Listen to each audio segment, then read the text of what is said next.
Bonjour à tous, c'est Tonton Jus et aujourd'hui on va se faire le petit récap du mois d'octobre.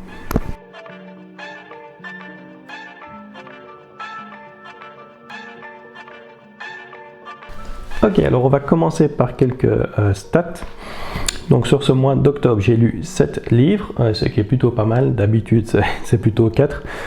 Ici, il y a quelques livres qui étaient quand même assez courts, assez rapides, il faut bien le dire, mais 7 livres lus, je suis quand même content.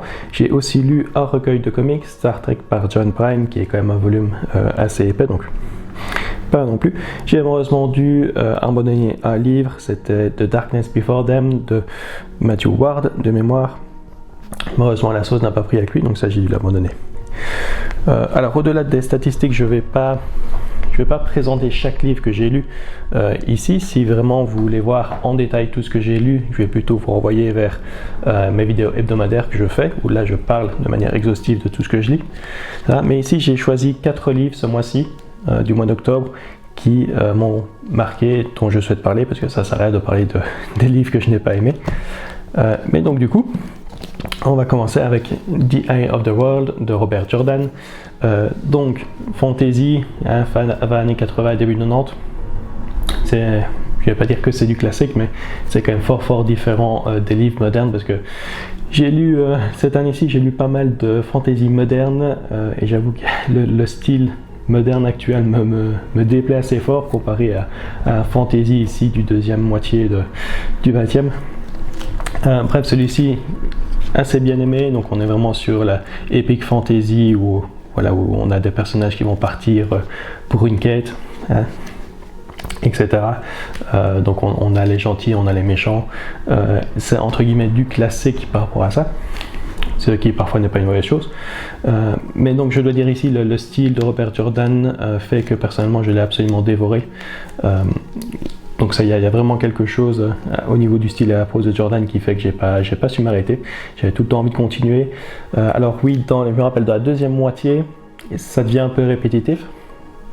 Et aussi la fin du livre est un peu précipitée. C'est comme si à un moment donné il s'était réveillé. Je me dis ah oui c'est vrai, il faut que je conclue l'histoire à un moment donné. Donc voilà, c'était les choses que j'ai le moins appréciées, mais globalement je l'ai quand même bien aimé. Alors malheureusement j'ai toujours pas su commencer le tome 2, tout simplement parce que je l'ai commandé.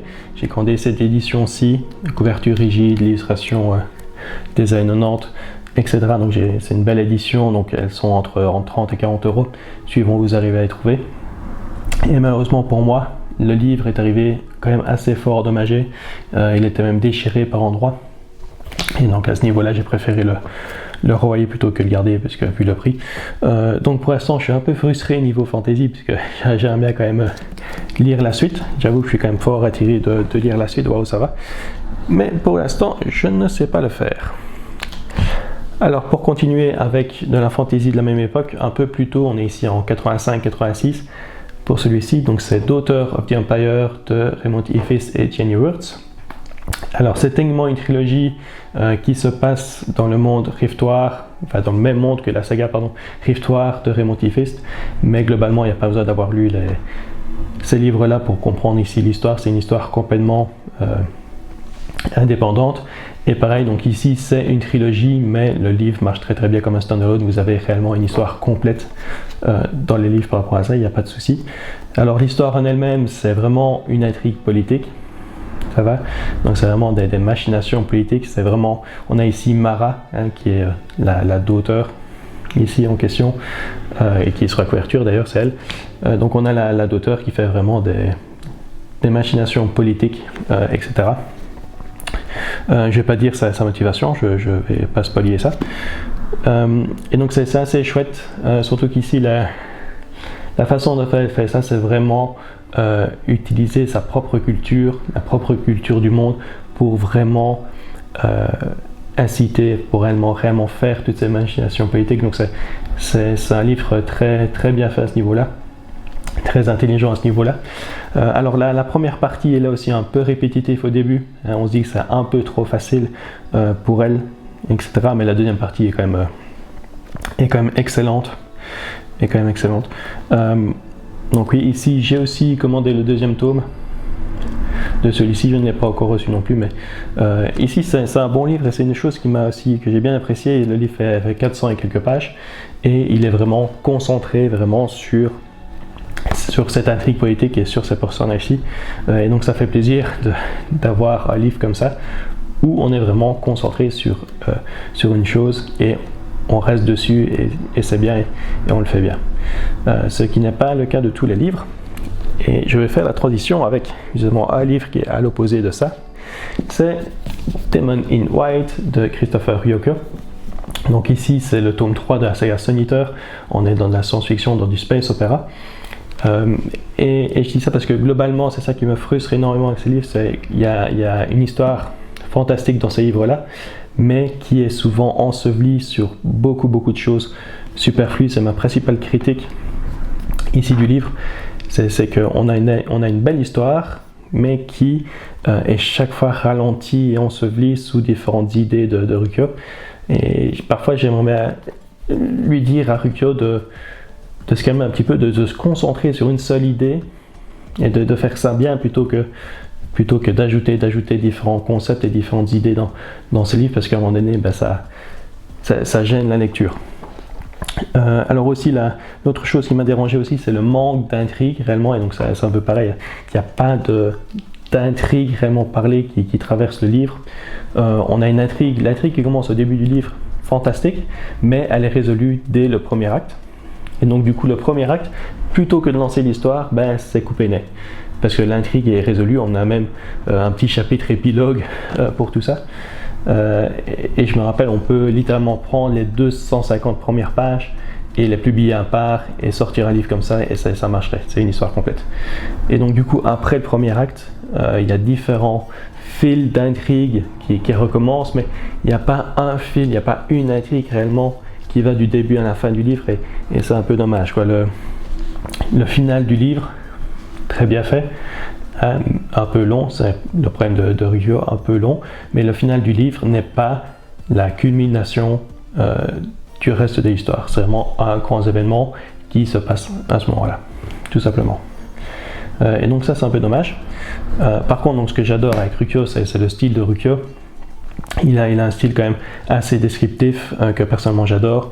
Il est extrêmement doué aussi au point de vue world building, très organique son world building, donc ça c'est bien aussi. Et dans l'ensemble, il a des bonnes idées, c'est juste qu'il essaye d'en mettre trop dans ses livres. Alors du coup, j'ai quand même décidé de continuer avec le tome 4 ici, le tome suivant, parce qu'en fait le tome 4, il était tellement long que son éditeur a demandé à Ryoko de le splitter en 2 livres. Donc ce qui à l'origine devait être le tome 4 est devenu tome 4 et 5. Et comme ma principale critique, c'est que Ryoko a tendance à mélanger un peu trop de choses, à faire de trop longues histoires, etc. Je me dis que s'il a dû splitter ses livres et vraiment se concentrer sur une partie de son livre original pour faire une histoire, je me dis que peut-être ça va régler les problèmes que j'ai avec son style pour l'instant. Et donc du coup, j'ai quand même envie de tester ce livre 4 et voir si effectivement le fait d'avoir splitté un livre en 2 n'améliore pas les choses à ce niveau-là. Alors ensuite, un livre que j'ai fini il n'y a pas très longtemps, mais qui m'a laissé un excellent souvenir et qui est complètement différent du reste. Agatha Christie, Why Didn't They Ask Evans? Donc ici on est sur un whodunit, on n'est pas sur un Poirot, on n'est pas sur un Miss Marple, on est plus sur un livre générique. On va avoir 2 personnages qui vont mener l'enquête, entre guillemets. C'est vrai qu'ils sont complètement des amateurs, donc c'est un peu rafraîchissant par rapport à ce que fait Agatha Christie habituellement. Complètement amateur, mais la dynamique entre les 2 personnages est fantastique. C'est 2 personnes de genres différents, 2 personnes de milieux sociaux différents, etc. Et il y a une bonne dynamique entre les 2. Et aussi ici, on trouve le cadavre dès le premier chapitre, du coup l'enquête et l'histoire commence réellement dès le premier chapitre, parce que un des points faibles d'Agatha Christie, c'est que parfois le setup qu'elle fait est très long avant qu'il y ait même le premier meurtre. Ici c'est pas le cas, le meurtre a techniquement lieu avant même qu'on commence le livre, puisqu'on trouve le cadavre dans le premier chapitre. Donc l'histoire se lance assez rapidement, et en plus c'est une histoire qui est quand même beaucoup plus orientée action que ces livres avec Poirot, où là on est plus vraiment sur des livres calmes, avec déductif, etc. Tandis qu'ici il y a quand même pas mal de péripéties dans le livre. Et c'est pas plus mal. Et donc ici, j'avoue que c'est un Agatha Christie qui m'a quand même bien plu à ce niveau-là. Alors, au niveau de ce que je vais lire pour le mois de novembre, je vais l'inclure ici aussi. Alors, j'ai déjà lu ce mois-ci techniquement donc The Strange Case of Mr. Jekyll and Mr. Hyde, qui est en réalité ma lecture d'annuel pour le 31, mais je l'ai fini au 1er novembre, parce qu'il y avait différentes analyses à la fin du livre que j'ai été trop fatigué pour lire ça le soir du 31, donc je les ai lus le 1er novembre. C'est pour ça que je ne l'ai pas inclus ici dans mon récapitulatif du mois d'octobre.